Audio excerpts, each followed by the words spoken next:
টাকা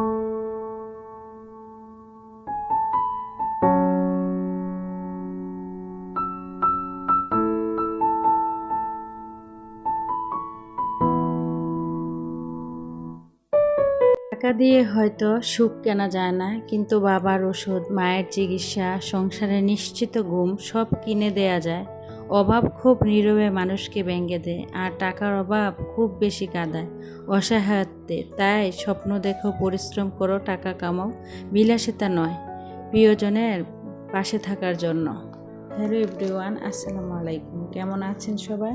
I hope সবাই অনেক বেশি ভালো আছেন। আলহামদুলিল্লাহ, আমিও আমার পরিবার পরিজন নিয়ে ভালো আছি। এই তো প্রতিদিনের মতো আবার একটি নতুন ব্লগ নিয়ে এসেছি আপনাদের মাঝে।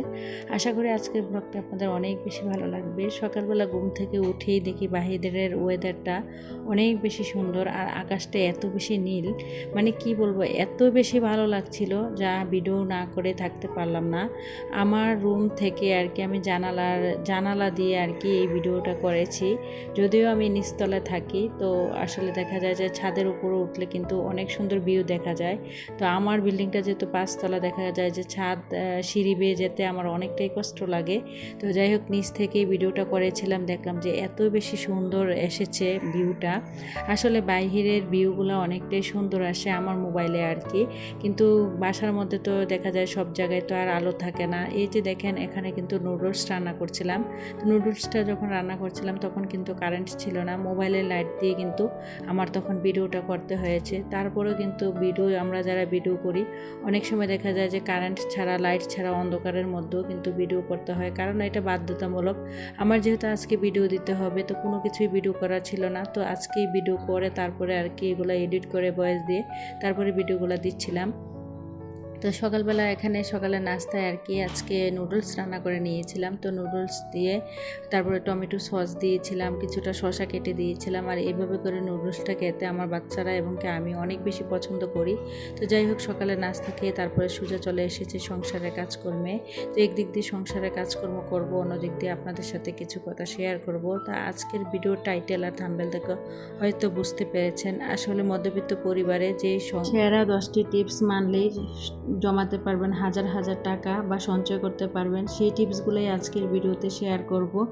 আশা করি ভিডিও অনেক বেশি উপকারে আসবে। ইদানিং এত কষ্ট করে ভিডিও বানাই, ভিডিওতে কোনো পরিমাণ ভিউজ আসে না। দিন দিন আমার চ্যানেলটা একদম ডাউনে চলে যাচ্ছে। কেন এরকম হচ্ছে? আমি কিন্তু সময় মেনটেন করে ভিডিও দেওয়ার চেষ্টা করি এবং কি একদিন পরে পরে ভিডিও দিই। মাঝে মাঝে দেখা যায় অসুস্থ থাকার কারণে কিন্তু ভিডিও দিতে পারি না। তারপরেও কেন জানি ইউটিউব আমার সাথে এরকমটা করছে, আমি নিজেও জানি না। আমার চ্যানেলে কি হয়েছে আমি নিজেও বুঝতে পারছি না। একবার আমার চ্যানেলে কি সমস্যা হয়েছে, আমার ছোট ভাই মানে ফ্রি ফায়ারের আইডি মানে আমার মোবাইল থেকে অন্য মোবাইলে নিয়ে যাওয়ার জন্য কিন্তু ও আমার জিমেল পাসওয়ার্ড আমার কাছে চেয়েছিল। তো আমি দেব, মানে ও আমার ওই সময়টাও দেয় নাই। ও কী করছে, জিমেলের পাসওয়ার্ডটা কী করছে, চেঞ্জ করে ফেলেছে।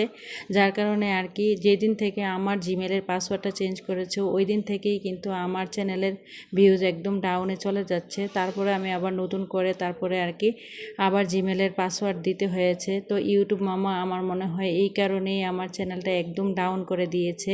বলতে পারছে না, এত কষ্ট করে ভিডিও বানায়, এত কষ্ট করে ইউটিউবে কাজ করছে আজ 2টা বছর, তারপরে যদি এই পর্যায়ে এসে ভিডিওর এই অবস্থা হয়, কখন যে ইউটিউব থেকে চলে যাই। মানে সত্যি কথা জানেন, এত কষ্ট করে ভিডিও বানানোর পর যখন ভিডিওতে ভিউজ হয় না, তখন মন চায় না আর ইউটিউবে কাজ করি না, হয়তো এই চ্যানেলটা বাদ দিয়ে দিই, মানে এরকম একটা অবস্থা। কিন্তু ভিডিওর প্রথম দিকে কিন্তু আমার ভিডিওগুলোতে অনেক, মানে মাঝের দিকে আর কি আমার ভিডিওগুলোতে অনেক বেশি ভিউজ হতো। ইদানিং কেন জানি একদমই ভিউজ হয় না। টাকা নিয়ে ভিডিও বানাই বা যে কোনো ভিডিও, আজ থেকে 2 সপ্তাহ আগে একটা ভিডিওতে মাত্র 1K ভিউজ হয়েছিল, আর সবগুলো ভিডিওতে মাত্র 200-300 ভিউজ হয়। যে আমি, জানেন, বিশ্বাস করবেন কিনা জানি না, আমার প্রতিদিন ভিডিওতে 500 থেকে 1000 ভিউজ ছিল। আমার হঠাৎ করে চ্যানেলটা একদম ডাউন হয়ে গিয়েছে। তো ইউটিউব মামার কাছে আমার অনেক বেশি রিকোয়েস্ট রইল, ইউটিউব মামা প্লিজ দয়া করে আমার চ্যানেলটা ঠিক করে দাও। তো যাই হোক, আজকের ভিডিওর এই পর্যায়ে কোন কোন আপু ভাইয়ারা আছেন জানি না, তো সবার কাছে একটা অনুরোধ রইল, অবশ্যই ভিডিওটিতে লাইক দিয়ে অবশ্যই ভিডিওটি দেখবেন। তো চলে আসি ভিডিওর মূল টপিকে। আসলে আজকে যে ভিডিওর যে প্রথম যে অভ্যাসটি সেটা হচ্ছে মাসের শুরুতে বেতন পাওয়ার সাথে সাথে, ধরেন এখন যেহেতু নতুন মাস চলে আসবে, মাসের শুরুতে বেতন পাওয়ার সাথে সাথে অবশ্যই সঞ্চয়ের টাকা আলাদা করে ফেলা। আসলে আমরা যারা মধ্যবিত্ত ফ্যামিলিতে বসবাস করি, দেখা যায় যে মাস শেষে যখনই আমরা পুরো মাস সংসার চালানোর পরে দেখবেন একদম হাত খালি হয়ে থাকে, তখন যদি আমরা টাকা সঞ্চয় করতে যাই তখন কিন্তু চাইলেও আমরা টাকা সঞ্চয় করতে পারি না। তো আমরা যদি মাসের শুরুতেই যদি ধরেন আমরা বেতন পেয়েছি, বেতন পাওয়ার পর যদি 20% টাকা আলাদা করে আর যেই টাকাটা থাকে এটা দিয়েই যদি আমরা আমাদের সংসারটাকে খুব সুন্দরভাবে হিসেব করে ম্যানেজ করি, দেখবেন খুব অনায়াসেই কিন্তু পুরোটা মাস আপনি সংসারটা চালাতে পারবেন। তো যাই হোক, তারপর চলে আসি 2 নাম্বার যে টিপসটা, সেটা হচ্ছে অবশ্যই আয় বুঝে ব্যয় করা। আসলে আপনার হাজব্যান্ডের যদি 20,000 টাকা ইনকাম থাকে বা আমার হাজব্যান্ডের যদি 20,000 টাকা ইনকাম থাকে, আমাদেরকে চেষ্টা করতে হবে ওই 20,000 টাকার মধ্যেই যেন সারা মাসে সংসারটা চালানোর পরও যেন 20,000 টাকা থেকে কিছুটা টাকা হলেও যেন ছোট ছোট সঞ্চয় করতে পারি। তারপরে 3 নাম্বার যে টিপসটা, সেটা হলো আসলে আমরা অনেকেই আছি বাজারে গেলে অনেক সময় দেখা গিয়েছে অপ্রয়োজনীয় জিনিস কেনাকাটা করে নিয়ে আসি। তাই আমাদের উচিত বাজারে যাওয়ার আগে অবশ্যই তালিকা বানিয়ে যাওয়া।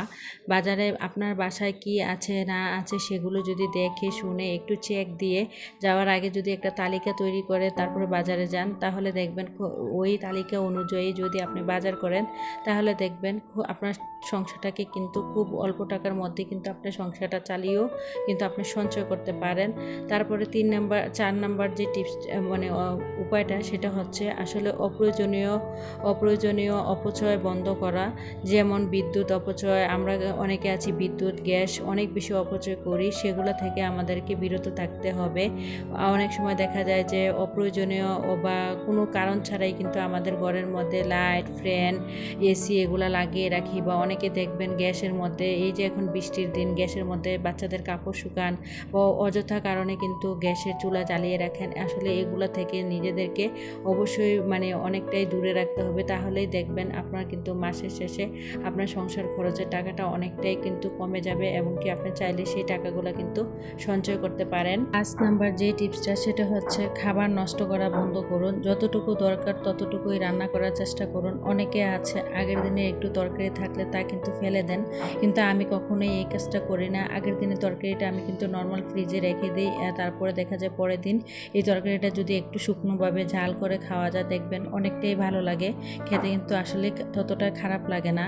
তারপরে 6 নম্বরে যে টিপসটা, সেটা হচ্ছে অকারণে বাহিরের খাওয়া বন্ধ করুন। অতিরিক্ত ফাস্ট ফুড মাসে অনেক বড় খরচের ভূমিকা রাখে, আর এই খাবারগুলো কিন্তু আমাদের শরীরের জন্য অনেক বেশি ক্ষতিকর। তাই সবসময় চেষ্টা করবেন বাসায় বাড়িতে বানিয়ে বা বাড়িতে রান্না খাবারগুলো কিন্তু আমাদের স্বাস্থ্যের জন্য অনেক বেশি ভালো, এবং বাড়ির খাবারগুলো আর কি বাসায় তৈরি খাবার সবসময় খাওয়ার চেষ্টা করবেন। তারপরে চলে আসি 7 নম্বরে যে টিপসটা, অনলাইন শপিং। আসলে এখন বর্তমান সময়ে সবার কাছেই কিন্তু একটা স্মার্টফোন আছে, আমরা সবাই কিন্তু স্মার্টফোন ব্যবহার করি। যখনই আমরা ফেসবুকে বা টিকটকে ঢুকি বা ইউটিউবে ঢুকি, তখন কিন্তু দেখবেন ঘর সাজানো থেকে শুরু করে বেডশিট থেকে শুরু করে অনেক হাজার হাজার জিনিস কিন্তু আমাদের চোখের সামনে আসে। সেগুলো কিন্তু দেখলেই আমাদের কাছে অনেক বেশি ভালো লেগে যায়, আর ইচ্ছে করে সেগুলো কিনে ফেলি। আসলে সেগুলো দেখলেই যে কিনে ফেলতে হবে তা কিন্তু না, আপনাকে আগে বুঝতে হবে এটা কি আপনার প্রয়োজন নাকি শুধু আপনার ইচ্ছে।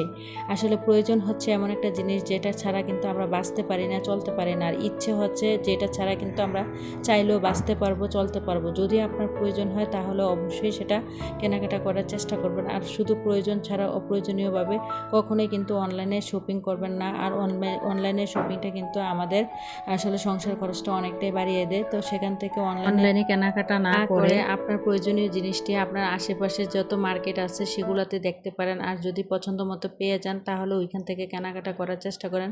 দেখেন অনলাইনে যদি আমরা কেনাকাটা করতে যাই অবশ্যই একটা ডেলিভারি চার্জ দিতে হয়, আর ডেলিভারি চার্জ বাবদ কিন্তু আমাদের অনেকটা টাকা চলে যায়, যার কারণে দেখা যায় যে আপনি যদি অনলাইন থেকে জিনিসটা না কেনেন আপনার কিন্তু ডেলিভারির টাকাটা কিন্তু আপনার সাশ্রয় হয়, আর সেই টাকাটা কিন্তু চাইলেই আপনি সঞ্চয় করতে পারেন বা জমাতে পারেন। তো যাই হোক, তার আপনাদের সাথে কথা বলতে বলতে কিন্তু একটু ভিডিও রিলেটেড কথা বলে নেই। দেখেন আমি কিন্তু সংসারের সব কাজকর্ম গুছিয়ে আজকে কিন্তু দুপুরে রান্নাবান্না করতে চলে এসেছিলাম। তো আজকে কিন্তু আমার বাসায় মেহমান এসেছিল, আমার ছোট ছোট বোন আর আমার বাবা আর কি অসুস্থ, তো যার কারণে ডাক্তার দেখাতে এসেছিল।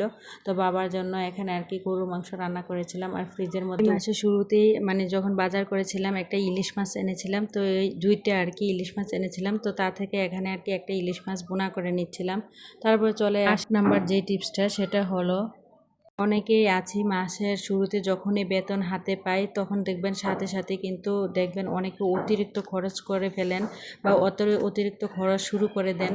আসলে আমি মনে করি কি কখনোই এই কাজটা করবেন না। দেখা যায় মাসের শুরুতে যদি আপনি অতিরিক্ত খরচ করে ফেলেন, মাসের শেষের দিকে কিন্তু আপনার টাকাটা একদমই হাতে থাকবে না। তার কারণে আপনি সবসময় চেষ্টা করবেন বেতন পাওয়ার সাথে সাথে সঞ্চয় টাকাটা আগে আলাদা করবেন, তারপরে কিন্তু যেই টাকাটা থাকবে ওই টাকাটা দিয়ে একটু হিসেব করে কষ্ট করে বুদ্ধি করে হলো পুরো মাসের সংসারটা চালাতে আর কি। 9 নাম্বার যে টিপসটা, অবশ্যই বিকল্প মানে সংসার খরচ কমানোর জন্য অবশ্যই বিকল্প বিনোদন খুঁজবেন। বিকল্প বিনোদন বলতে দেখা গিয়েছে যে ধরেন আপনাদের কারো দূরে মানে ট্যুর দেওয়ার ইচ্ছে করলো বা বাচ্চাদেরকে নিয়ে দূরে কোথাও ঘুরতে ইচ্ছে করলো, তো আমরা যারা মধ্যবিত্ত ফ্যামিলিতে বসবাস করি তারা কিন্তু দূরে ট্যুর দেওয়াটা আসলে সংসারের জন্য অনেক বড় ক্ষতির কারণ হয় বা অনেক খরচের কারণ হয়। তখন যদি আপনি আসলে দূরে ট্যুর না দিয়ে পারে বাচ্চাদের স্কুল থেকে অনেক সময় দেখবেন পিকনিকে নিয়ে যায়, তখন যদি আপনারা পিকনিকে যান তাহলে কিন্তু সংসার খরচটা অনেকটাই কম পড়বে। বা দেখা যায় যে অনেকের অফিস থেকে নিয়ে যায়, অবশ্যই চেষ্টা করবেন সেইভাবে যাওয়ার জন্য, তাহলে কিন্তু সংসার খরচটা অনেকটাই কমিয়ে চাইলে কিন্তু আপনারা